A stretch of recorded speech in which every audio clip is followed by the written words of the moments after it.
ipagpapatuloy pa. Bagaman hindi pa kumpleto, malinaw at naiintindihan. Masakit ang resulta ng halalan. Ngunit malinaw, hindi sa atin ibinigay ang responsibilidad at pagkakataong mamahala. Binabati ko ang nanalong partido. Ang lider ng oposisyon sa Hungary na si Peter Magyar ay nadeklara na ng kanyang tagumpay sa halalan sa parlamento. At ang mga boto na nabilang na ay nagpapakita na ang oposisyong partido na TISA ay tunay na nakakakuha ng konstitusyonal na mayorya sa parlamento ng Hungary na may kabuuang 135 na boto. Binibigyang diin ko na hindi pa lahat ng boto ay nabibilang. Sa Budapest, nagsimula na ang malawakang protesta habang hinihintay ang opisyal na resulta. Agad kong sasabihin na ang mga nagpoprotesta ay taga-suporta ng partido TISA at tila ipinagdiriwang nila ang tagumpay na ito dahil ngayong araw sa Hungary ay naitala rin ang record na dami ng bumoto. Sa halalan nitong linggo, naitala ang pinakamataas na bilang ng bumoto sa Hungary mula matapos ang komunismo. Halos 78% ng mga mamamayan ang pumunta sa mga presinto ng botohan. Ang makarusyang politiko na si Viktor Orban na nasa kapangyarihan na ng 16 na taon at naglalayong makamit ang ikalimang sunod-sunod na panalo sa halalan ay nakatanggap ng suporta mula kay Pangulong Donald Trump ng Estados Unidos. Ngunit hindi ito nakatulong sa kanya upang manalo. Sa parehong panahon, mahalagang maunawaan na dahil sa hindi patas at napakakomplikadong sistema ng halalan sa Hungary, maaaring mabago pa rin ang resulta sa huling sandali kahit na malaki ang agwat ng boto. Ngayon, susuriin ko at ipapaliwanag kung saan posibleng may panlilinlang. Bukod pa rito, dapat tandaan na kahit na si Peter Madyan ang manalo at maging bagong punong ministro, nagtayo si Orban ng ganoong sistema ng kapangyarihan sa bansa na magiging napakahirap para sa bagong punong ministro na mabilis na maisakatuparan ang lahat ng ipinangakong reforma.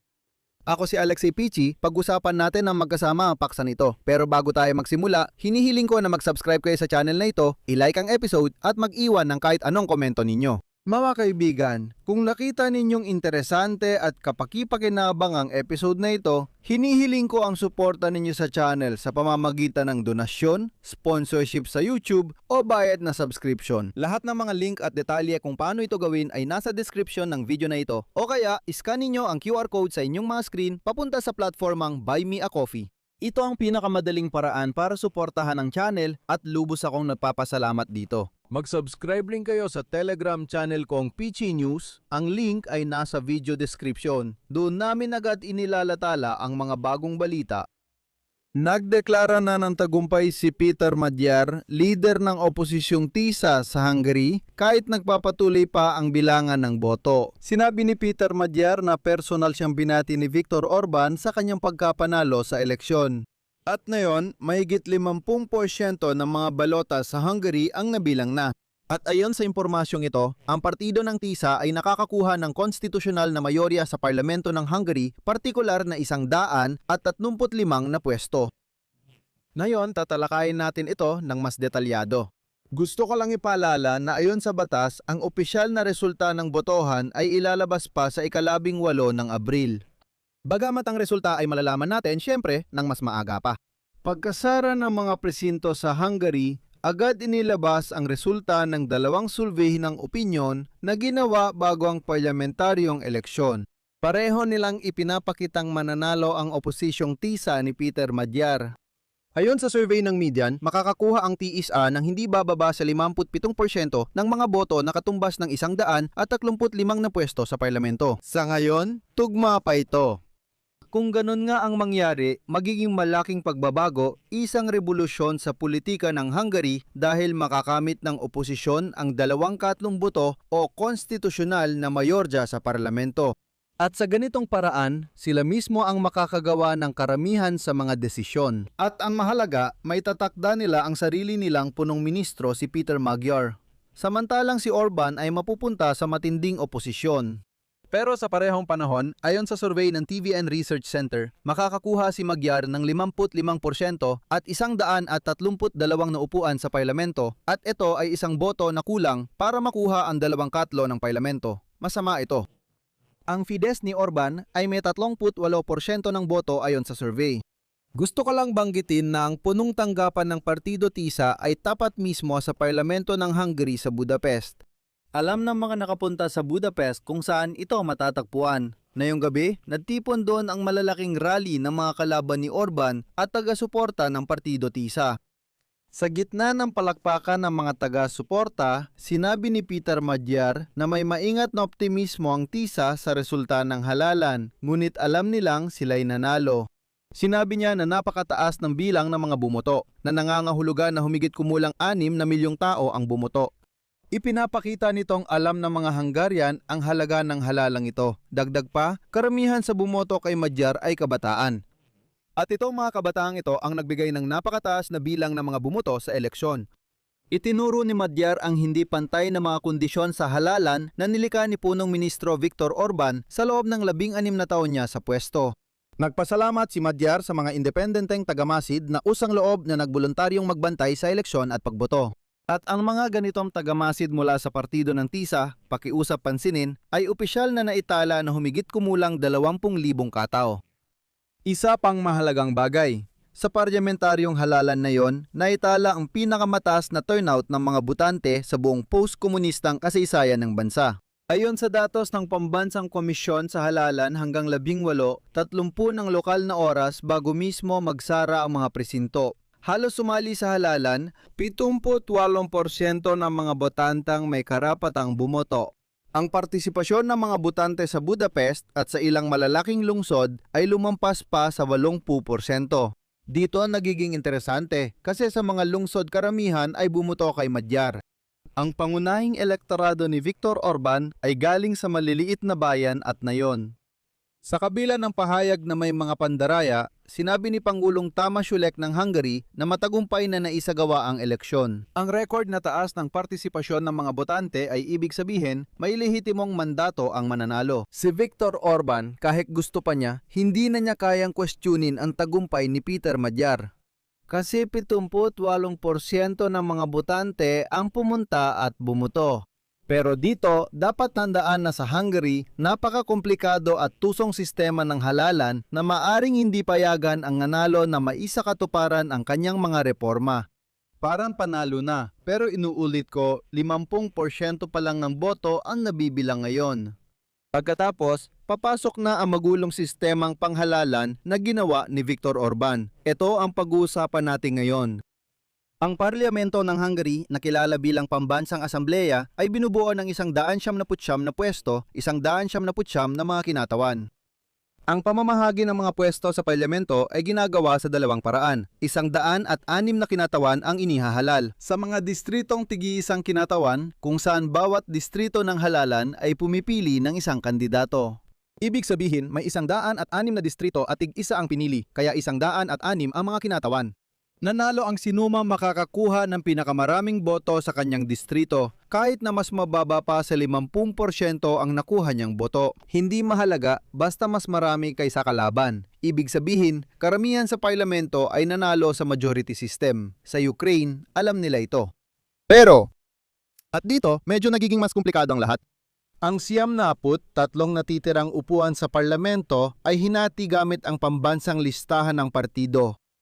Sa kabuuan, ang mga upuang ito ay ipinapamahagi base sa porsyento ng boto na nakuha ng bawat partido. Kung baga, halimbawa, kung ang isang partido ay nakakakuha ng, sige, sabihin na nating 50%, 57. Ayan, oo, inaasahang makakuha ang partidong TISA ng 57% ng mga boto. Kaya nga, nakakakuha sila ng 57% ng mga boto. Ibig sabihin, makakakuha sila ng 57% mula sa 93 na upuan na ito. Mahalaga itong bigyang pansin. May ilang kondisyon na sadyang ipinasok ni Viktor Orban para lituhin ang botante. At sa ganitong paraan, sabihin na natin, sa isang napaka-hybrid na legal na paraan, maaring dayain ang mga resulta. Para maghangad ng isa sa 93 pwesto, dapat makakuha ang bawat partido ng minimum 5% ng boto. Ito ang kailangang lampasang threshold. At ganoon din ang sistema, halimbawa sa Ukraina. Walang kakaiba doon, pero at dito nagsisimula ang pinakakapanapanabik na bahagi. Sa Hungary, mayroon pang tinatawag na mga sobrang boto. Bonus na mga boto. Ano nga ba ito? Naalala nyo ba ang pagboto sa mga single-member district? Ganito yon. Ang bahagi ng mga boto na nakuha ng nanalo sa distrito ay otomatikong napupunta sa partidong kinakatawan niya. At sa ganitong paraan, kung ang partido ni Orban ay nakakakuha halimbawa ng 38% ng mga boto, pero marami siyang mga kandidato sa majority na nakakuha ng higit sa 50% ng boto sa kanilang mga distrito, pwedeng idagdag sa partido ni Orban ang mga sobrang boto na ito. Ibig sabihin, sa huli, pwedeng kaunting baguhin ang resulta at sabihin, pakinggan ninyo, sa mga single-member districts, napakaraming tao ang bumoto para sa aming mga kinatawan. Kaya kailangan naming bigyan ng kaunting bonus mula sa mga sobrang boto. Kung nalilito na kayo, gusto kong sabihin na hindi pa ito ang lahat. Para mas gawing komplikado ang sitwasyon, ang mga mamamayan ng Hungary na kabilang sa isa sa 13 opisyal na kinikilalang etnikong minorya tulad ng mga Roma, Slovak, Aleman at iba pa ay maaaring tumanggi na bumoto sa pambansang party list at sa halip ay bumoto para sa isang hiwalay na kandidato mula sa pambansang listahan para sa mga minoryang ito. At hindi pa dyan nagtatapos. Kapag may rehistradong tirahan ang isang mamamayan ng Hungary, nakakatanggap siya ng 2 balota sa eleksyon, isa para sa partido at isa para sa single-member district. Samantalang, ang mga Aleman na may rehistradong address sa Hungary ay maaari lamang bumoto sa pambansang party list. At ang lahat ng kalituhan na ito ay palaging tumutulong sa partido ni Orban na makakuha ng karamihan ng mga boto kahit na sa party voting ay parang hindi sila umaabot. Dahil dito, hindi ko muna ipapayo na magmadaling i-anunsyo ang resulta ng halalan. Klaro na ang partido ng TISA ang makakakuha ng mayorya, pero hindi pa rin tiyak kung gaano kalaki ang mayoryang yon. Alam nyo, sinasabi ng mga kritiko ni Viktor Orban na malaking bahagi ng tagumpay niya sa eleksyon ay palaging nakabatay sa paghahanap ng mga tinuturing na panlabas na kaaway. Bawat eleksyon ay natatandaan dahil sa bagong panlabas na banta. Noong una, si Viktor Orban ay tumutuligsa sa iba't ibang mga organisasyong panlipunan na ayon sa kanya pinopondohan ni Soros na alam nyo naman kung anong lahi. Pagkatapos, si Viktor Orban ay tumutol naman sa mga liberal na institusyon na di umano'y napapataw ng mga ideya mula sa Brussels sa Hungary at ipinaglaban niya ang pambansa maging ang nasyonalistikong soberanya ng bansa. Naging issue ang mga migrante, sabi niya, tapos na, lalabanan natin sila. Ito ang naging tema ng kampanya bago eleksyon. Pagkatapos, inilunsad ni Viktor Orban ang kampanya laban sa kilusang LGBT+. Lumabas na ang LGBT ang pinakamasamang kasamaan, kaya ang buong kampanya ay itinayo sa paligid ng tradisyonal na halaga at iba pa. At ngayong taon, ang pangunahing kalaban ay ang Ukraine at si Vladimir Zelensky na di umano'y gustong hilahin ang mga Hungarian sa digmaan laban sa mga Ruso. Kwento mismo ni Peter Magyar na maaaring maging bagong punong ministro ng Hungary ngayon ay interesante rin. Kung hindi ninyo alam, ang leader ng oposisyong TISA na si Peter Magyar ay dating taga-suporta at miyembro ng partido ni Viktor Orban, pati ng kanyang koponan. Dahil noon, ipinakilala ni Orban ang sarili niya bilang isang liberal na anti-komunista. Umalis si Magyar sa partido ni Orban kasabay ng mga eskandalong siya rin ang nagpasimula bilang dating bahagi ng koponan ni Orban. Paalala, noong nakaraang taon, nayanig ang gobyerno ni Orban dahil sa galit ng publiko nang mabunyag na pinatawad ng dating Pangulo ng Hungary na si Katalin Novak ang isang opisyal na nahatulan sa pagtulong magtago ng mga kaso ng karahasan laban sa mga menor de edad na lalaki sa isang bahay ampunan. Tinakpan niya yon. Pero, ano ang koneksyon ng kwentong ito kay Peter Magyar? Pakinggan mo pa. Si Judith Varga, na noon ay nagsilbing ministro ng katarungan sa gobyerno ni Viktor Orban, ay nakibahagi rin sa pagpapatawad na ito. Mga opisyal na babae na umano'y ng abuso sa mga batang lalaki sa bahay ampunan. Nagbitiw ang 2 babae habang si Viktor Orban ay nagkunwaring walang alam o nakita. At dito lalo pang naging interesante dahil si Judith Varga ay dating asawa ni Peter Magyar. Siya ang kanyang dating misis. Sa huli, nagsimulang magkwento si Magyar sa publiko tungkol sa mga sikreto ng trabaho ng grupo ni Orban dahil siya mismo ay bahagi ng grupong iyon at pati ang kanyang asawa ay nandoon din. Sinabi niya na ilang pamilya ang may-ari ng kalahati ng bansa. Isa sa pangunahing tema ng kampanya ni Magyar bago eleksyon ay ang paglaban sa korupsyon. Sinabi niya na si Orban ay isang mapagkunwari na nagpapanggap lang na tagapagtanggol ng pambansang soberanya laban sa liberal na ideolohiya ng Brussels. Oo, sa totoo lang, iginiit ni Magyar na ang maskara ay tumulong kay Orban yumaman habang di maintindihan ng botante ang nangyayari. Mahalaga rin, itinaya ni Magyar ang kampanya niya sa eleksyon sa pagtalakay ng panloob at araw-araw na problema ng Hungaria. Mula sa pagbaga ng ekonomiya hanggang sa masamang kalagayan ng sistemang pangkalusugan, samantalang si Viktor Orban ay tumutok sa panlabas na politika sa kanyang kampanya. Halos wala namang sinabi si Magyar tungkol sa kanyang posisyon o sa digmaan ng Russia laban sa Ukraine o sa relasyon ng Hungaria sa European Union. Sa kabuuan, ang oposisyong partido, ang partido ng TISA, ay malinaw na nakakakuha ng porsyento ng tagumpay, pero ang tanong ay kung anong uri ng tagumpay ito. Kapag hindi nakuha ng partido ng TISA ang 2/3 bahagi ng mga upuan sa parlamento base sa porsyento ng boto, pwedeng makipagkoalisyon si Orban sa mas radikal na kanan. Para hindi agad maging punong ministro si Magyar at lalala ang sitwasyon dahil sa mga pangakong sinabi ng partido ng TISA sa pamumuno ni Magyar. Sa madaling salita, mananatili lang yon sa salita dahil hindi papayagan ni Orban na mangyari yon dahil sa koalisyon sa parlamento at hindi si Magyar ang magiging punang ministro. At sa mga sandaling ito, alam na natin na opisyal ng inamin ni Viktor Orban ang pagkatalo at narito ang kanyang sinabi. Bagamat di pa pinal, malinaw na hindi sa atin napunta ang responsibilidad at pagkakataong mamuno sa bansa. Binati ko ang partidong nagwagi. Ayos lang, inamin ni Orban ang pagkatalo, nanalo ang partido ng TISA, na yon ay magmamasid tayo sa kanilang mga unang pahayag.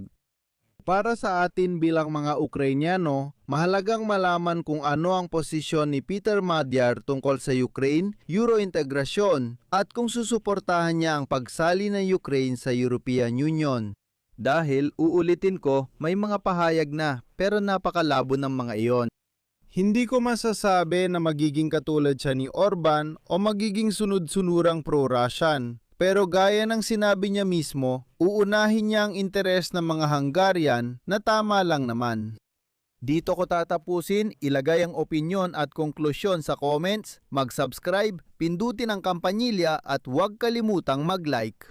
Mga kaibigan, kung naging kapaki-pakinabang sa inyong episode na ito, lubos akong napapasalamat sa inyong suporta dahil dito nabubuhay ang channel na ito. Maaari kayong mag-donate, kumuha ng bayad na subscription o mag-sponsor sa YouTube. Pindutin ang maging sponsor sa ilalim ng video para suportahan ang channel na ito.